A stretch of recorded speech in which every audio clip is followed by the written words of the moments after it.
राम्रो भएर आएको छ। प्रतिपक्ष पनि छ भन्ने सन्देश दिँदै शुभकामना पनि फेरि व्यक्त गर्दै र आम युवा जेनजीहरूको भावना समेटेर जानुहोला र सबै शहीद र घाइतेहरूलाई सँगसँगै समेटेर जानुहोला भन्ने अनुरोध पनि व्यक्त गर्दै फेरि पुनः नमन गर्छु। धन्यवाद।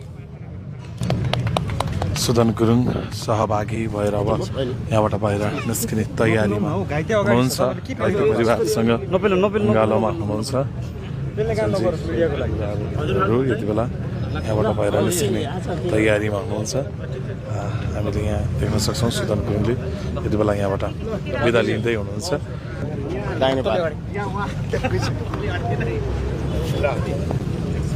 चिन्नुभयो नि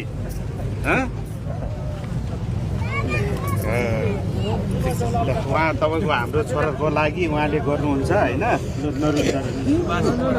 सुभाष बोराको आमा होइन। अब उहाँले त्यति हाम्रो काम